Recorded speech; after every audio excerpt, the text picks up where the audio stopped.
Hi, my name is Ben Stevens. I'm 28 years old. I grew up in Waynesville, Ohio, going to Waynesville High School. Graduated from University of Cincinnati. So at the end of my first year of college, my freshman year, I was praying and the Lord spoke to me and said that who you've been acting like is not who I created you to be. And in that moment, I felt called into ministry. So I've been with Overland Missions for 6 years now. So right after college, I laid aside all future plans and decided to move overseas and join an organization called Overland Missions. Overland Missions is an organization that is focused on reaching the most neglected and forgotten people groups in the world. And of those people groups, there's a people group called the Lunda people. That's the people group that I have been called to. Inside Zambia, there's 72 different people groups. With that being said, the people group that I work with, like I had mentioned, is the Lunda people. And they are all the way up in the northwest corner of Zambia.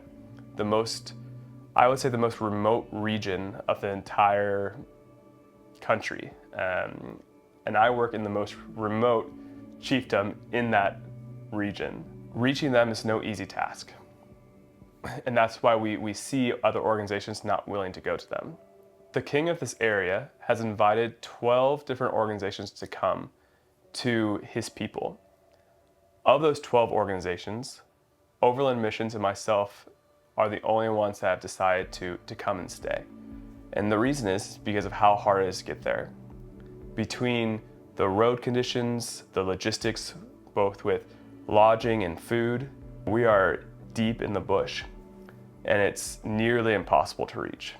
So to put this in perspective, on a perfect day, no rain, no traffic, there's no potholes in the road, it takes us about 4.5 to 6 hours, depending on how fast you drive, to get to the nearest grocery store, to the nearest gas station that has fuel consistently, 4.5 hours.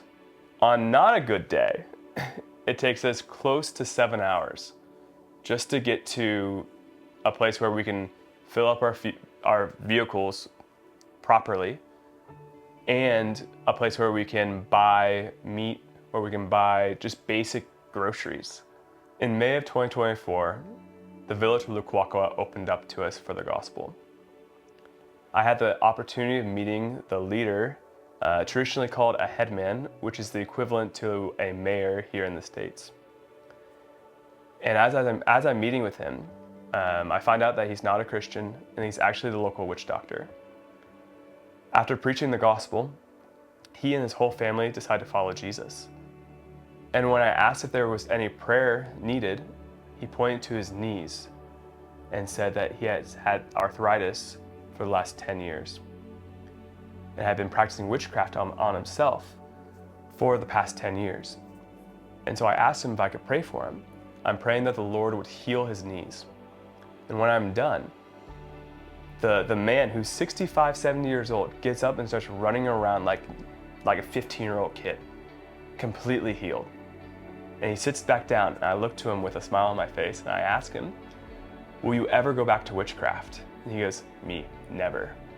While we were there, this leader of a different village comes to us and pleads and begs us to come to his village. And so I send my team to visit. That was the first time in over 40 years that someone who is a minister of the gospel showed up to this area. So after decades and decades of neglect, not just physically, but also spiritually, testimonies like these are the reason why it is essential that this people group is reached with the gospel.